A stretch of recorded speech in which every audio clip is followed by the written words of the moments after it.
Hello everyone. आज हम बात करेंगे एक बहुत इंपॉर्टेंट टॉपिक पे। पेरेंट्स मुझसे अधिकतर पूछते हैं कि जब हम अपने बच्चे की कहीं भी थेरेपी स्टार्ट कराते हैं तो हमें कैसे समझे कि जिस थेरेपी सेंटर पे हम जा रहे हैं या जो थेरेपिस्ट हमारे बच्चे की थेरेपीज कर रहे हैं, क्या हमने उनको चूज करने में कोई मिस्टेक नहीं करी। देखिए, मैं आज आपको 7 पॉइंट्स बताता हूं। अगर आप उन पे ध्यान देंगे तो आप ये समझ पाएंगे कि जिस सेंटर पे आप जाके अपने बच्चे की ओटी थेरेपी करा रहे हैं, वहां से आपके बच्चे को कैसे रिजल्ट्स आने वाले हैं। सबसे पहला, अगर आपके बच्चे का इनिशियल असेसमेंट सेंटर पे होता है और उस असेसमेंट की रिपोर्ट आपसे शेयर करी जाती है, तो यानी आपका जो सेंटर है और जो थेरेपिस्ट है वो राइट डायरेक्शन में चल रहे हैं। क्योंकि जब भी थेरेपिस्ट आपके बच्चे की एक प्रॉपर रिपोर्ट बनाता है तो उसको भी आपके बच्चे के बारे में, प्रोफाइल के बारे में क्लैरिटी होती है, और उसी क्लैरिटी के संग वो उसके लिए एक अच्छा इंटरवेंशन प्लान कर सकते हैं।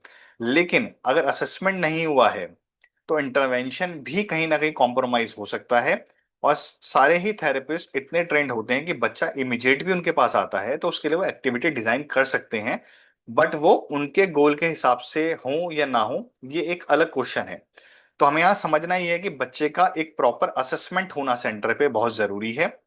उस असेसमेंट के बाद उस असेसमेंट की रिपोर्ट पेरेंट्स से शेयर करना बहुत जरूरी है, जिससे पेरेंट्स भी समझ पाए कि मेरे बच्चे की करंट प्रोफाइल क्या है और किस हिसाब से उसके गोल प्लान्स किए गए हैं, जिससे आप भी घर पे कुछ रिसर्च करके बच्चे को हेल्प कर पाए। अगर ये दोनों चीजें नहीं हो रही हैं, आपको असेसमेंट नहीं हो रहा बच्चे का और असेसमेंट रिपोर्ट शेयर नहीं करी जा रही है, तो एक बहुत बड़ा रेड फ्लैग है। इसके बाद जो अगला रेड फ्लैग आता है, अगर पेरेंट्स सेशन के अंदर अलाउ नहीं है तो ये भी एक बहुत बड़ा रेड फ्लैग है।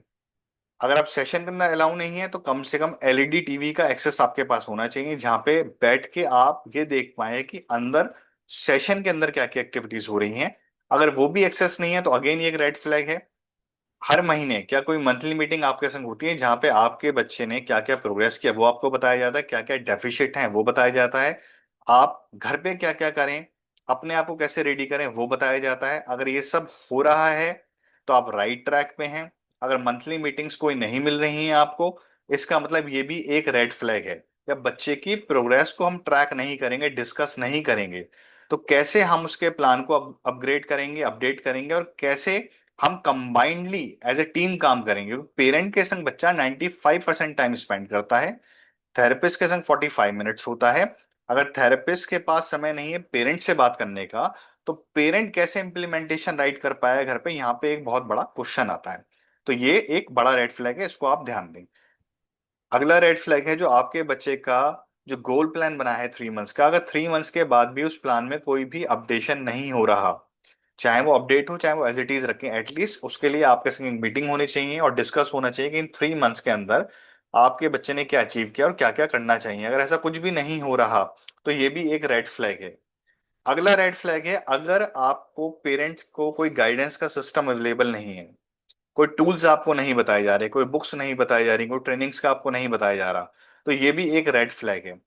अगर इस लिस्ट के अंदर से 2 या 3 भी रेड फ्लैग्स आ रहे हैं तो ये एक साइन है कि ये राइट टाइम है, आपको अपने आप को एम्पावर करना पड़ेगा।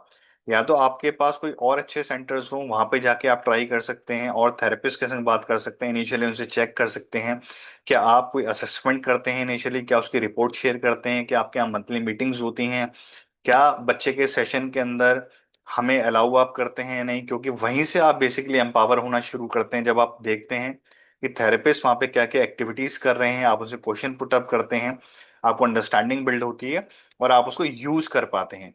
आप संग ही संग ये भी देखिए क्या थेरेपिस्ट आपको प्रॉपर फीडबैक्स देते हैं। ऐसा तो नहीं है कि सेशन के बाद, क्योंकि उनके बैक टू बैक सेशंस होते हैं, टाइम कम होता है, आपको प्रॉपर फीडबैक नहीं मिल पाता और हमेशा आपकी क्वेरीज एज इट इज रह जाती हैं, बस आप थेरेपी पे जा रहे हैं और आ रहे हैं, लेकिन कोई भी हेल्दी कम्युनिकेशन नहीं हो रहा है एक मीटिंग की फॉर्म में।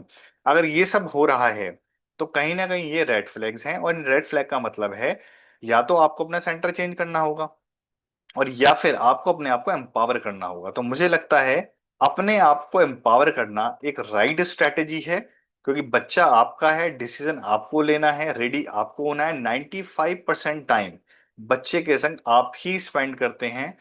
थेरेपिस्ट के लिए कहना बहुत आसान और इजी होता है जब कभी ग्रोथ नहीं आती या बहुत स्लो ग्रोथ रहती है, कि बच्चा पेरेंट के संग 95% टाइम स्पेंड करता है, हमारे संग तो सिर्फ 45 मिनट स्पेंड करता है। पेरेंट काम नहीं करते इसलिए ग्रोथ नहीं आ पाती। थेरेपिस्ट ही आराम से कह सकते हैं, उस समय भी रिस्पॉन्सिबिलिटी आपके शोल्डर पे ही आती है। तो ये साइन है कि अब आपको अपने आप को एम्पावर करना पड़ेगा, क्योंकि सेंटर्स भी अगर आपके पास नहीं है या फिर जिन सेंटर्स में आप जा रहे हैं वहां पे ये पैरामीटर्स मीट नहीं हो रहे, तो बच्चे का जो मैक्सिमम पोटेंशियल है आप बच्चे को वहां तक लेके नहीं जा पाएंगे। बच्चे के डेवलपमेंट में बहुत सारे कॉम्प्रोमाइजेस हो जाते हैं। जो एक्टिविटीज जिस तरह का इनपुट उसको मिलना चाहिए था वो सब नहीं प्लान हो पाता। और क्योंकि बच्चा 95% ऑफ टाइम पेरेंट के संग रहता है, अगर पेरेंट ही रेडी नहीं है तो बच्चे को कैसे हेल्प कर पाएंगे। तो यहाँ पे भी एक बहुत बड़ा रेड फ्लैग है जो हमारी तरफ से आता है। और और आप हमेशा देखिए, जिन बच्चों ने एक अच्छी ग्रोथ ली है, आप जाके सीधा उनके पेरेंट्स को देखिए, आपको उनके पेरेंट्स में कंपैरेटिवली अदर पेरेंट्स से बहुत बड़ा डिफरेंस मिलेगा। और ये डिफरेंस होगा नॉलेज का, एम्पावरमेंट का और पैशन का। तो ये मेरे ख्याल से रेड फ्लैग्स हैं जो आपको देखने चाहिए, जिससे आप अपने बच्चे को मैक्सिमम हेल्प कर पाएं। Thank you so much, have a nice day.